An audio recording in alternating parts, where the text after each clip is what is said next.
Over the years that the current JL generation of Jeep Wrangler has been on sale, Jeep has put all sorts of engines under the hood, from a Turbo 4 to a plug-in hybrid Turbo 4, a V6, a turbo diesel, and now one more that I happen to think is the best one they've actually ever built of any Wrangler that's been out since I've been alive. Welcome to Out Motorsports, the channel for cars as you are. My name is Jake, and this is the 2024 Jeep Wrangler 392 Rubicon Final Edition. They say it's the final edition, but they're building them in 2025 anyway, so words are just made up. But in any case, I think this is the best one on the market and the best one that they've ever built, and that is because it has 8 cylinders under the hood and a lovely exhaust. Yeah, there we go. So, I'm not gonna off-road this. We all know that Wranglers are really good off-road, but I wanna talk about what is under the hood here and why I think this is perhaps the penultimate Jeep Wrangler that they have ever made. So a couple quick things with this Wrangler 392. As you heard, and as I said, it's got 8 cylinders under the hood. This is the 6.4 liter corporate Hemi V8 from Stellantis. It makes 470 horsepower and 470 pound-feet of torque. That is paired to an 8-speed torque converter automatic, the standard ZF8 HP, beefed up to handle as much torque as this thing puts out. And it is paired to a full-time 4-wheel drive system. Well, it's part-time 4-wheel drive, but full-time all-wheel drive. More on that in a second, but point being, no 2-wheel drive standard, so you cannot do rear-wheel drive burnouts here. Otherwise, this is a Rubicon, so it's got all the off-road goodies. It sits higher than other Rubicons because it's got a little bit of a lift. It's got stiffer springs to handle the weight. It's got softer springs in the rear to deal with the power differential and how this thing can all accelerate, because it is good for 0 to 60 in 4.5 seconds. And it does a quarter mile in like 13 seconds. And I think that's stupid for a Wrangler. That's why I like it. So we'll talk more here. This is on 35-inch all-terrains. These are a BFG all-terrain here, and they're speed rated for 100 miles an hour, which is what the speed limiter is set at according to Jeep. And you know, they didn't change a whole lot about this other than stiffening some frame pieces and a little bit of suspension differences, but you've still got Wrangler steering and Wrangler stopping. So let's just dive into all that here. Now the track is a little bit wider. You've got these little extra tack-on flares here so that legally they can sell this with the tires not sticking out beyond the body. There's some copper-colored accents. You've got these copper-colored tow hooks, some copper-colored accents on the interior. And then this one also has my favorite roof on the Wrangler, which is why this exact one that I'm driving, minus it not being hot pink, it could be pink, but it's not.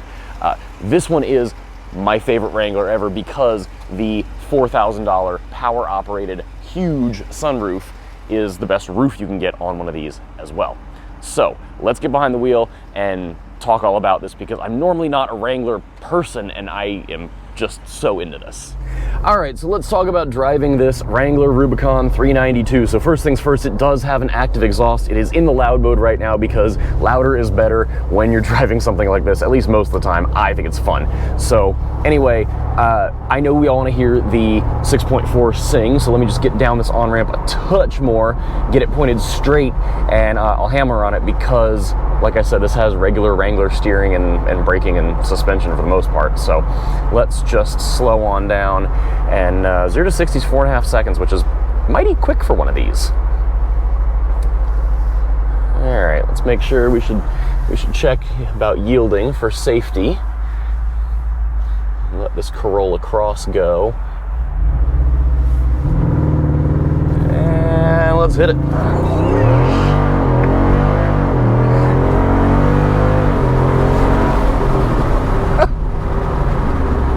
This is far faster than it needs to be. This is hysterical. So, yay, a 6.4 liter V8, it sounds fantastic, right? That's the first thing, of course. And then secondly there, with that launch, I have not brake torqued this thing before, so that was my genuine reaction to doing this.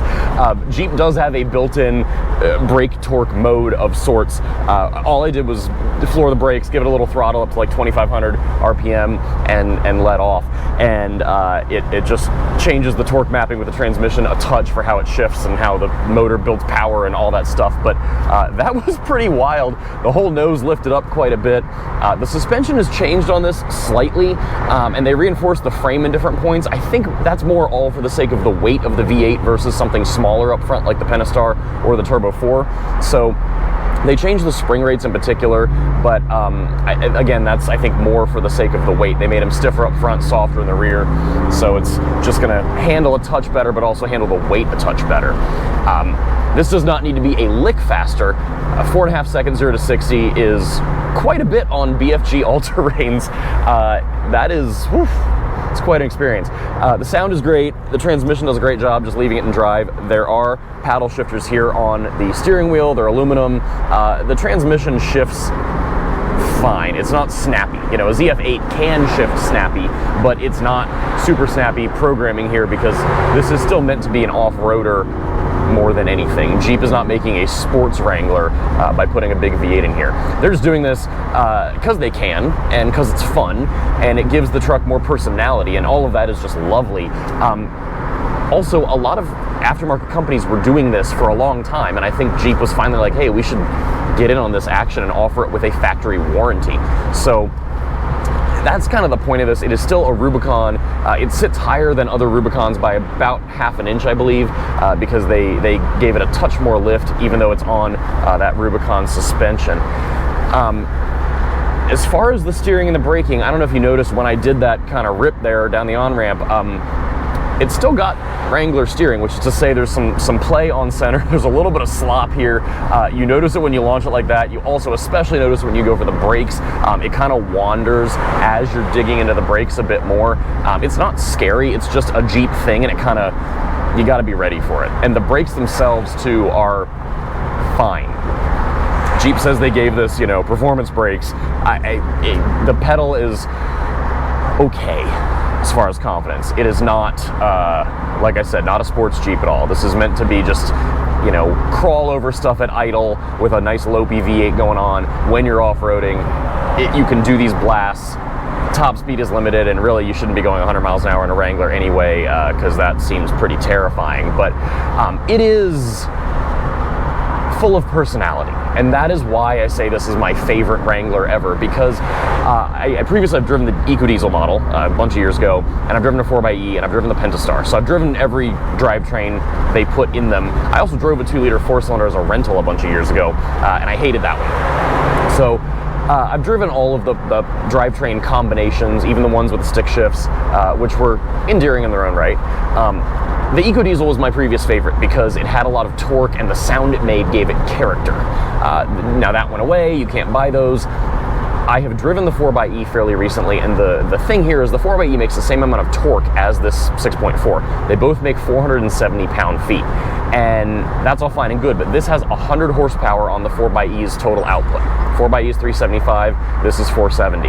And that extra 100 horsepower adds character to the whole experience and makes it silly. The 4xe is not a silly Jeep, it's just capable, and it's honestly, it's a really good package. I like it quite a bit, but this adds the silly factor, and the noise adds to the silly fun factor. And you know, electrification is coming, whether you like that or not. I do like the 4xe for what it is, but we cannot ignore the fact that when that 4-cylinder kicks in and the whole thing is working together to generate that power and torque, it sounds like my Ninja coffee bean grinder a little bit.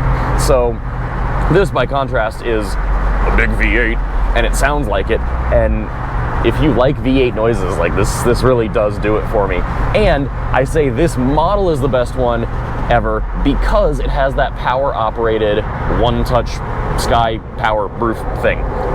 This is making this even better. I've driven the Jeeps with the folding soft top. I've driven the Jeeps with the hard panels that you can take off with a mix of, you know, your hands and some tools. And this is a very expensive roof. I've been skeptical of it because it is $4,000. It's very expensive, but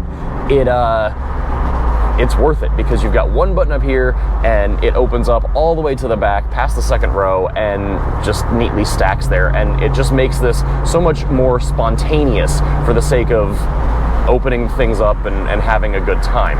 So that all really comes together in a nice package. Now, where this is all a little sticky for me, because I have had so much fun driving this around, I totally get the appeal. This is the one I would want. If you said you must own a Wrangler and no other vehicle, which one are you building? I'd do this one. I'd do it in Tuscadero pink because white's boring. But the issue here is the price. When these first came out in 2021, the base price of the 392 was about $75,000, $76,000, which is a lot, but to me seems, I guess, reasonable for what you're getting. This one, being the final edition, has some extra stuff on it, but if you don't get the final edition, it's 92 grand. This one is $108,000 because it has this roof and the final edition package and all that other stuff on it. And $108,000, this does not have the interior or the overall experience of a six-figure vehicle. Yes, it's got the sound. Yes, the V8 is fantastic. Yes, it's got a metric ton of capability, for lack of a better term. But, I mean, all the plastic panels, you know, the panel up here by the roof, like, this flexes pretty easily. Things rattle in here. You know, they've done what they can with it, but it's only so nice. Now, keep in mind, you can get a Bronco Raptor, which is nearly as much power and torque out of a 3-liter V6 with 2 turbochargers bolted to it, for $90-something thousand. The Bronco drives a little bit better on road, it's better mannered, and feels a little more solidly screwed together with higher quality materials inside for that kind of price. Or you could get a V8 Land Rover Defender for similar money. It would be about $100,000 or $110,000. And look, that's a lot of money for anything. These are all kind of, you know, toys for the people who can afford them. But I think the biggest issue here is the price. We've got a plane above us, that's fun. Right by DCA, by National Airport. So, yeah, the biggest challenge here is the price for me, because the experience is so good and so tug at your heartstrings, and the price just really sobers you up pretty quickly to that. I think that's where I'm at, because for $108,000, $110,000, the Defender would be a nicer place overall to sit. There's no real debating that. You would have that at the expense of some capability. You don't have the roof like this. You lose some things. It's just, where's your priorities? But you know, the way these go down the highway is still very Jeepy with that. You know, having a giant engine in there doesn't change it all that much. But all that to say, I really, you know, I'm not a Wrangler person.